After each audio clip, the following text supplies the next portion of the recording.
I'm Patrick Jackson, and this is Chasing Cars. The Hyundai Kona is the latest entrant into the booming small SUV segment. Lifted hatchbacks like these have been flooding showroom floors and rolling off dealer lots with ease. However, Hyundai have taken their sweet time before launching a vehicle that fits into this segment, citing a wish to study the market further before finally dropping the Kona on us. Now, we've already covered the Kona at its launch back in Canberra, and our first impressions were positive. We liked the interior, derived from the much-loved i30, and the punchiness of the optional turbocharged engine. However, first impressions can only count for so much. That's why I've spent some time here in Adelaide living with the Kona in two different guises: a range-topping Highlander with front-wheel drive and a base model Active with all-wheel drive. The Kona certainly has a well laid out and attractive interior, even in this basic Active model. Now sure, there are a few hard plastics on the dashboard and the door cards, but when you consider the tactility of these materials and how easy they'll be to clean too, it's clear to see why Hyundai has chosen to go for them.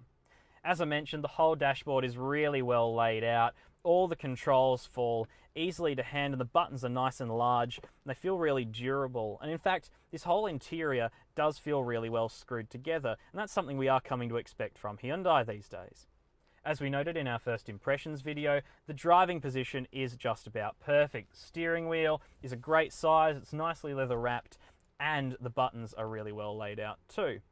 The seats, they're yet another highlight. They're super comfortable, even in the base model, although these cloth trimmed ones are easily trumped by those in the Highlander. They are leather clad, electrically adjustable, and they have adjustable lumbar support too. But that's not the only advantage that the Highlander presents over the Active. Those front seats are heated and cooled, and you do get a heated steering wheel in the Highlander too.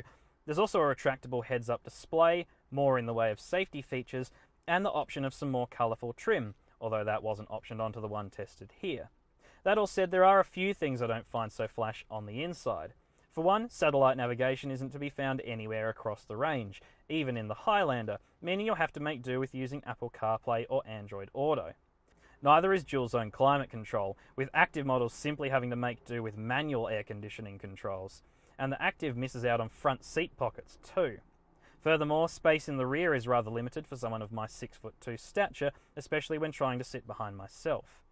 However, I do like the well-sized boot that has a low loading height and comes with a cargo net in Elite and Highlander models. I also like that the rear seats fold almost entirely flat to create a big space back there too. Getting the Kona out onto the road, and I wanted to start this off in the 2-litre model. This cheaper drivetrain option does make a lot of sense if you're just pottering around town like we are right now. This engine is naturally aspirated and it makes 110 kilowatts and 180 newton meters, which is fine for just getting you around the place. It's backed by a 6-speed torque converter automatic, and around town this transmission is perfectly matched to it. It's really smooth, and it does choose the right gear at the right time when you're just pottering around like this. Now, with this drivetrain combination, you do only get front-wheel drive, but I think you'll be okay with that since you're unlikely to need all-power traction when you're just pottering around suburbia.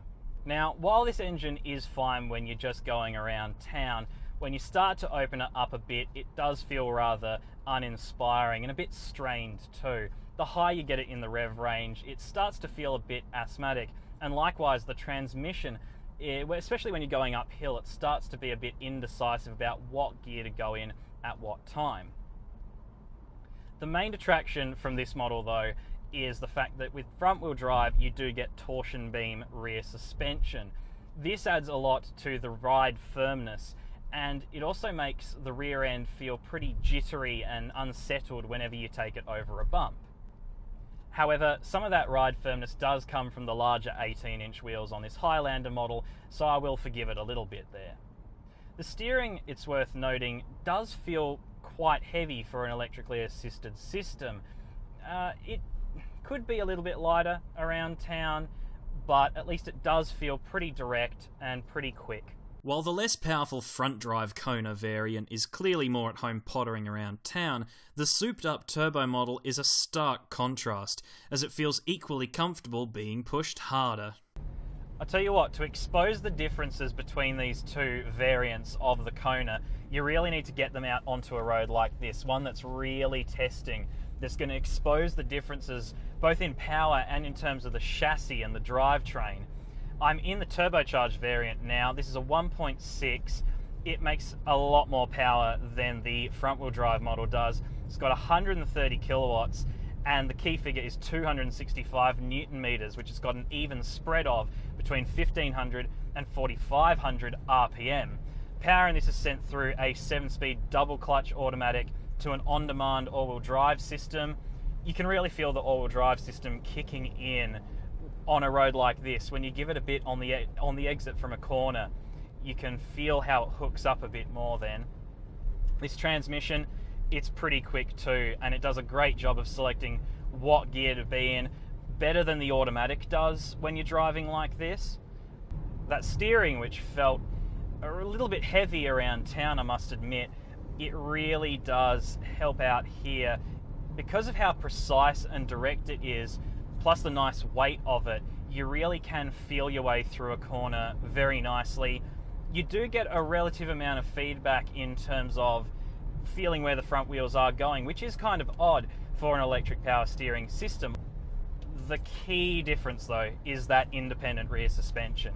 That helps out so much when you're driving it with aggression. It really helps to sort out not only the body roll, despite the fact the suspension is slightly softer, but it stops that jitteriness of the rear end in the front wheel drive car. It felt so easily unsettled over some of the bumps, and this road is quite bumpy in sections, but in this car it really handles it well. It irons out the bumps quite nicely, and through the corners it just feels like a different car really. Overall it feels like a different car with this engine. The amount of power that it has extra over the cheaper variant, you really notice it. You really do. Is it worth the extra $3,500 for the turbo engine? Yes, it really is. If you care about driving at all, I'd very much suggest spending the extra dough. If you don't see yourself ever taking your Kona far from the pavement, the 2-litre front-wheel drive model is likely the one for you, as this drivetrain is very smooth around town. However, the turbocharged, all-wheel drive, dual-clutch equipped model makes for a far better driver's car. The extra power and more dynamic suspension setup makes it quite enjoyable on a back road, though you wouldn't want to push it right to the raggedy edge, and the extra traction makes it more versatile too. However, I can't help but feel that the Kona just isn't as good to drive as the i30 on which it's based. That's not to say that it's bad, it's just that the i30 is so good to drive, and so much cheaper too, that it makes me wonder whether the extra ground clearance and raised driving position is really worth it. Nonetheless, the Kona is a pleasant car to live with, offering plenty of power and plenty of kit, although only if you equip it as such.